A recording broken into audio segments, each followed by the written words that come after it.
faithfully sharing the value and interpreting great books from around the world. Hi, this is Sally's Book Talk. Today, we're diving into the book called A Brief History of Social Media, with the subtitle From Papyrus to the Internet. When it comes to social media, most folks might think it's a brand new thing that popped up after the year 2000. Familiar to Chinese users are Weibo and WeChat, while abroad, Facebook and Twitter are common. Most have only about a decade or so of short history.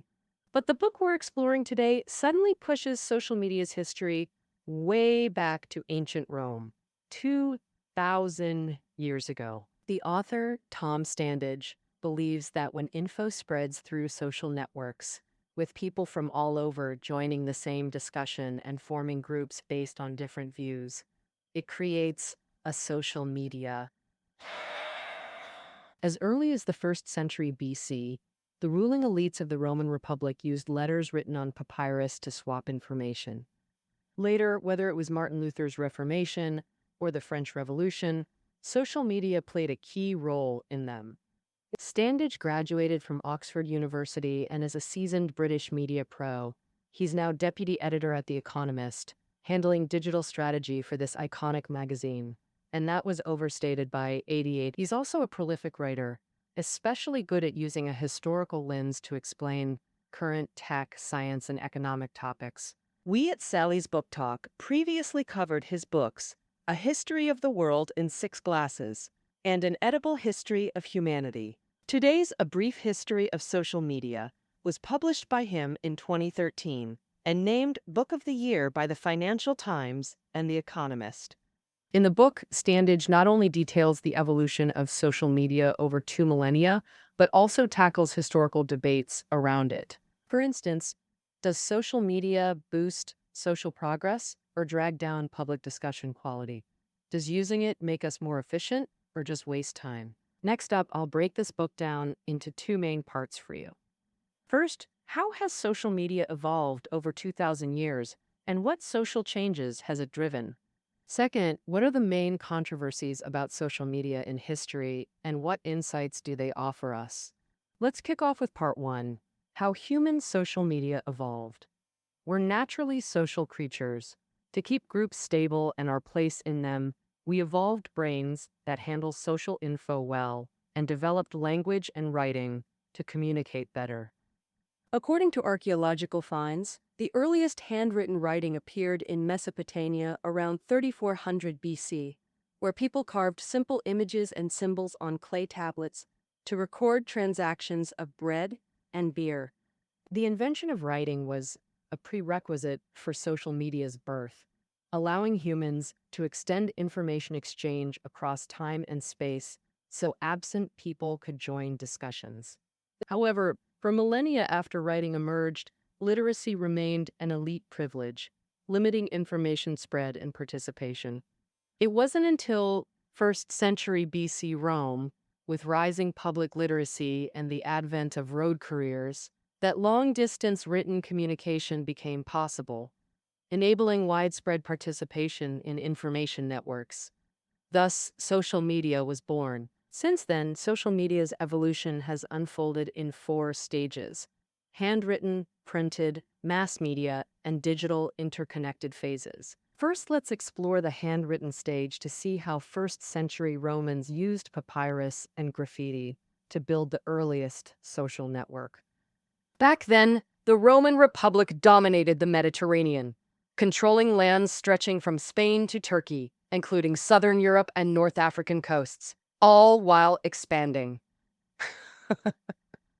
To govern this vast territory, Roman elites developed an information network for exchanging political news, rumors, and even schemes. In Rome, such news spread orally through forums or banquets, but outsiders, especially officials in distant provinces, relied on letters to join these exchanges. Officials dictated letters to slaves who copied them on papyrus, each sheet 6 by 10 inches for short notes, with longer letters glued for multiple sheets. Finished letters were rolled, tied with string, sealed with wax, and carried by dedicated couriers or passing travelers. The Rome's road network, Messages reached anywhere within weeks. For the most distant provinces, like reaching Britain in the west, it took 5 weeks, and Syria in the east about 7 weeks. At that time, Roman politician Cicero was serving as governor in a province far from Rome, in Cilicia, now southeastern Turkey. He had nearly 900 letters preserved to this day, the best and most complete collection from that era. The contents of these letters show that Cicero frequently wrote to friends across the region, sharing his latest political strategies, relaying updates on power struggles in the capital he heard from others, and adding his own comments and opinions. Some letters were addressed to multiple recipients, while others explicitly asked the recipient to read aloud or post in public places to influence the masses. Beyond private communication among elites, information transmission in Rome at that time had other multiple channels. For example, on an official level, after Caesar became Roman consul, he required the Republic government to post a document called Acta Diurna daily in public squares, containing government affairs, Senate voting results, and other official news. Somewhat similar to today's newspapers, wealthy people could send someone to copy it down in the square and then share it around. Cicero's private letters often mentioned or attached handwritten copies of the Acta Diurna sent by his colleagues. Among common people, a popular medium for information was graffiti. Though it might sound odd, writing on walls, in taverns, brothels, and even in one's own or friends' homes, this was commonplace in ancient Rome. Archaeological studies found that in Pompeii, a city with only about 10 to 20,000 people, over 11,000 graffiti were left on walls throughout the city. Content ranging from political campaign slogans to greetings among friends, jokes, and even maxims and poems, diverse in content, sounding much like people posting and commenting on Weibo and WeChat moments today. Thus, in Rome, personal and political news and messages circulated widely in written form for the first time in history, marking the birth of social media. Social media not only became a tool for the elite to maintain rule and a social adhesive, but also unexpectedly propelled a movement with profound future impact. A group of Jewish missionaries used Roman social media to establish a new worldwide religion. Early Christianity differed from other religions in the Greco-Roman world.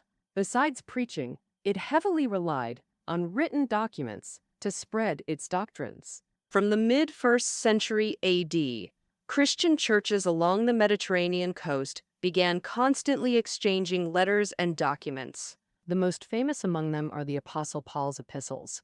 As a key early Christian leader, he used letters to manage churches, spread doctrines, and foster community belonging among followers. The word letters, B5. It's fair to say Paul was the most brilliant social media user of his era. After the Western Roman Empire dissolved in the 5th century AD, written material circulation plummeted in Western Europe and literacy rates sharply declined. During the ensuing thousand-year Middle Ages, access to written knowledge became exclusive to monks and rulers, plunging social media into prolonged silence. Until the mid-15th century, when a German goldsmith named Gutenberg invented movable type printing, this revolutionary invention accelerated text reproduction over 100-fold compared to manual copying. Publications, especially religious ones, became cheap and ubiquitous, boosting ordinary believers' literacy. Thus began social media's second stage, the printing era. Its pioneer was 16th-century German reformer Martin Luther, who exemplified printing's transformative power. Exit. Luther, a priest in Wittenberg, Germany, discovered in 1517 with horror that local churches sold indulgences to believers, claiming purchased ones guaranteed heavenly salvation. He then wrote a Latin manifesto, the 95 Theses, questioning indulgences and church authority, nailing it to Wittenberg's church door. Handwritten copies spread quickly due to its sharp arguments, but printing presses truly gave wings to his ideas. Printed versions reached all Germany within 2 weeks. Soon after, nearly the entire Christian world knew of him.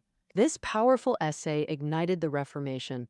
Now famous, Luther mastered the use of king, printing-driven social media, abandoning elite Latin for commoners' German, becoming the era's most prolific and popular author. During the Reformation's first decade, 1/3 of Europe's 6 million printed pamphlets were Luther's works. Compared to handwritten texts, printed pamphlets were fast to produce, high yield, and low cost, becoming the first reading materials affordable to ordinary folks. This quickly brought theological debates out of cloisters and into the streets. People held pamphlets in homes, taverns, and bakeries, reading aloud, preaching, and debating Luther's opponents. Monks defending traditional doctrines also tried printing their writings, but Luther's works alone sold over 5 times more than all opposition combined. Back then, people buying and sharing pamphlets resembled today's social media likes and shares. Truly, without the printing press, there'd be no Reformation.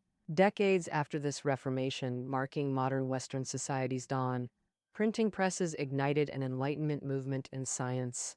Then, new social venues, coffee houses, sprang up across Europe where people gathered to discuss various topics.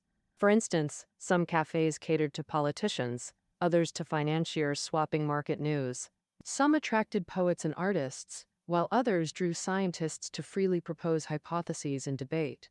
Newton's foundational work, Mathematical Principles of Natural Philosophy, originated from cafe discussions.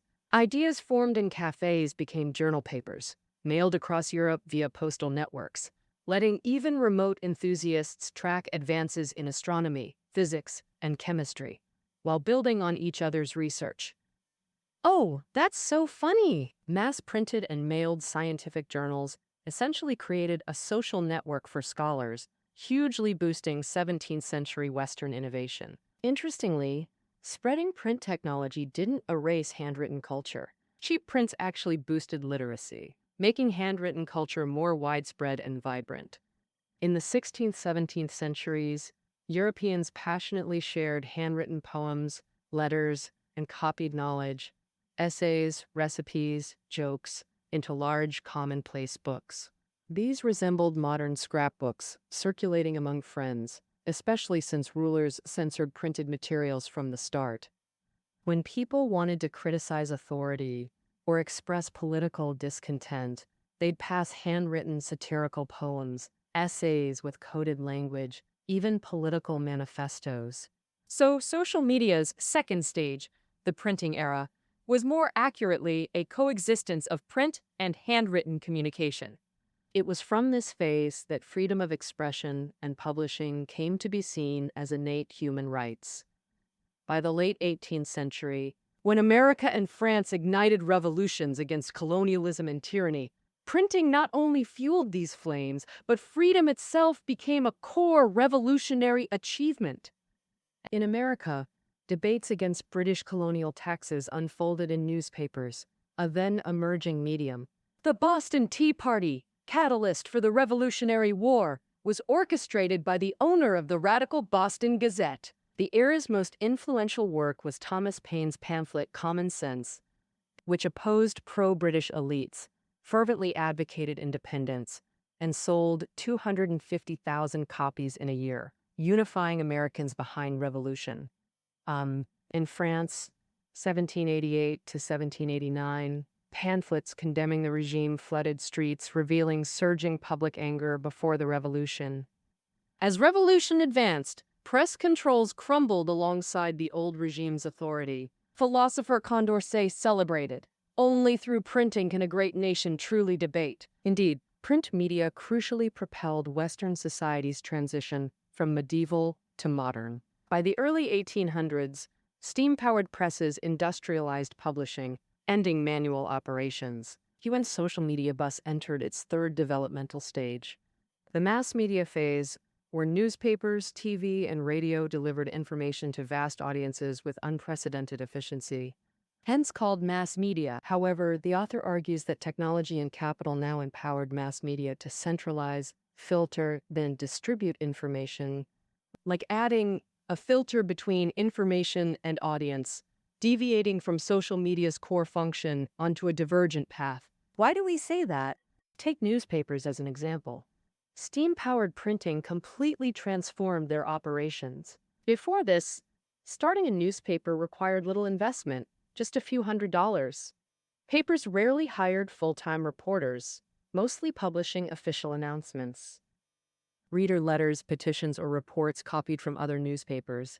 Any party or individual could contribute views on hot topics, making newspapers open forums. With high prices, daily sales rarely exceeded a few hundred copies. Steam presses slashed printing costs, enabling low-price, high-volume models funded by ads. To boost sales for advertisers, papers competed with sensational news, creating professional journalism. Telegraph technology's 1840s spread enabled long-distance news transmission. Soon emerged agencies like AP, gathering news globally for paid distribution to papers.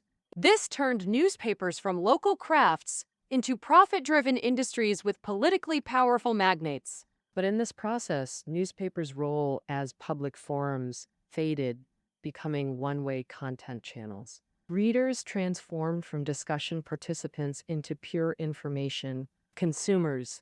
Entering the 20th century, radio and TV further intensified media centralization. Initially, radio attracted hobbyists.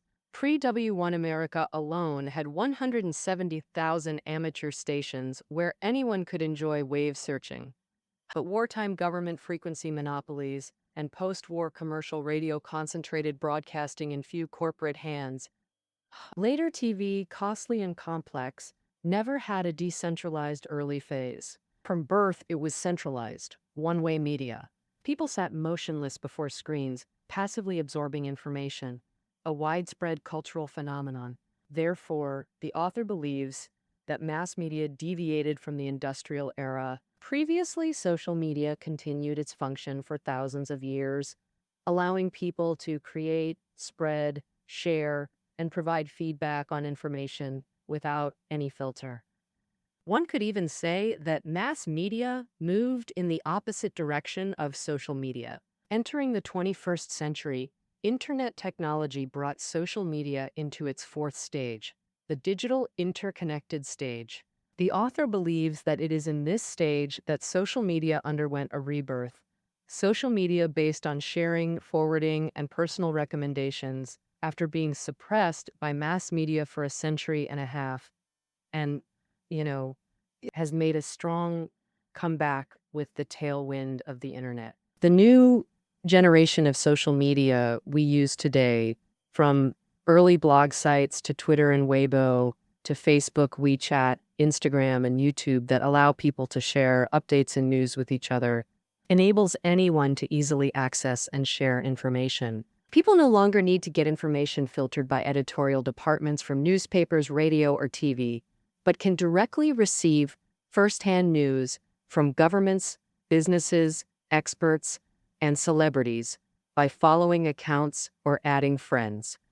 Through posting, liking, commenting, and reposting, people express their views and stances, thereby regaining the power to join public discussions and set agendas. The new generation of social media has unprecedentedly enhanced both the scale of discussions and the ability to mobilize users.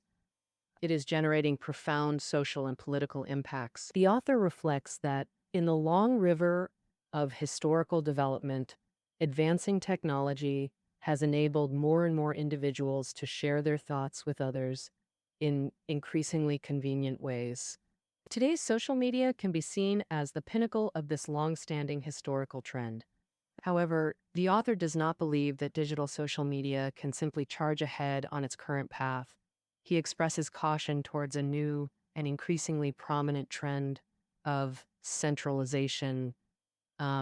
Specifically, while today's social media allows information to flow easily among billions of ordinary people, users' personal information and various data are increasingly concentrated in the hands of a few large platforms.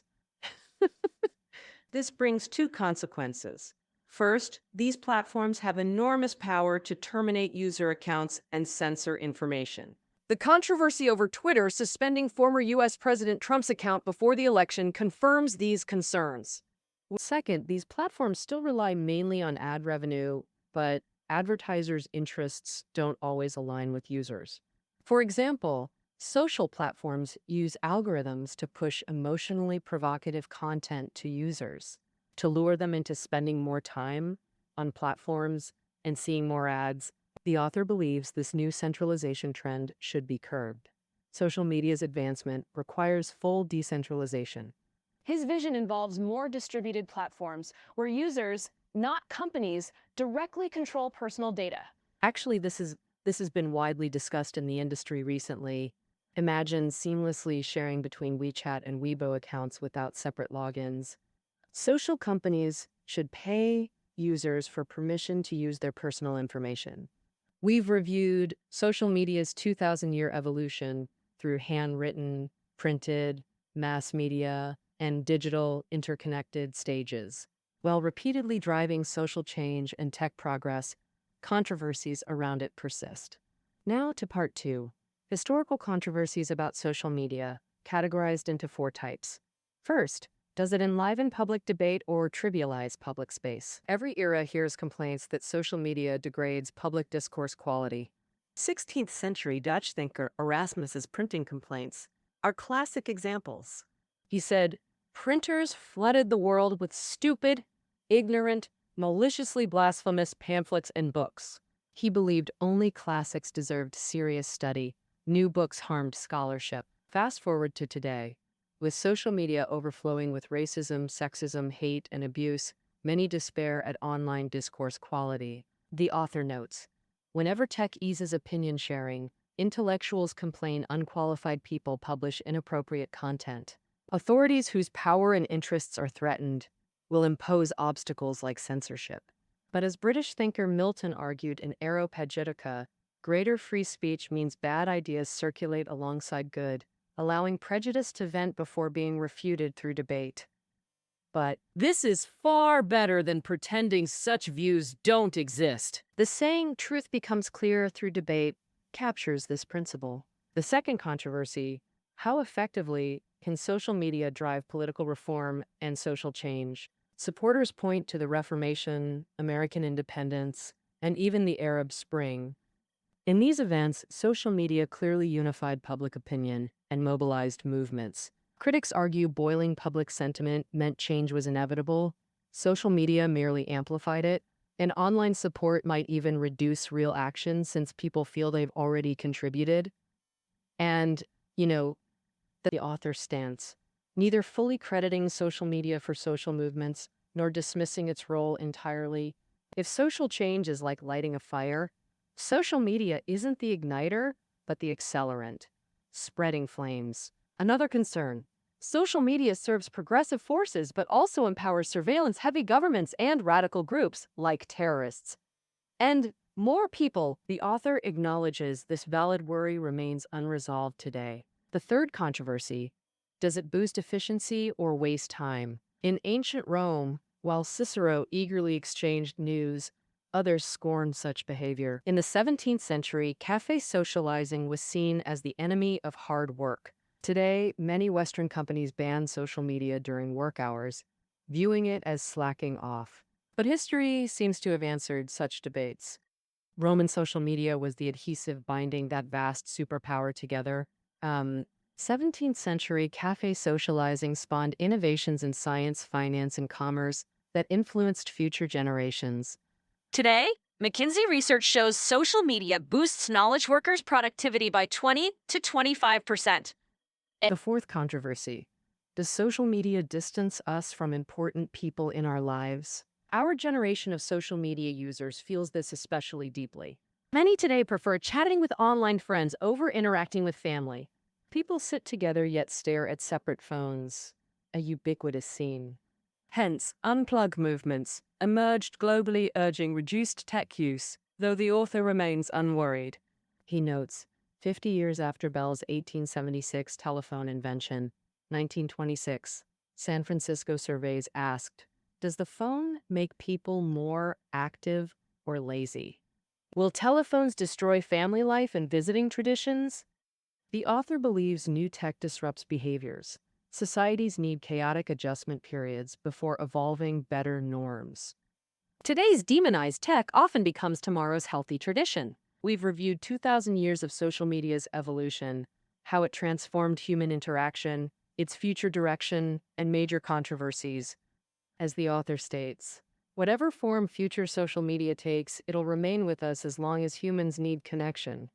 Well, that's a brief history of social media. That concludes our interpretation of From Papyrus to the Internet. Reading notes below the audio.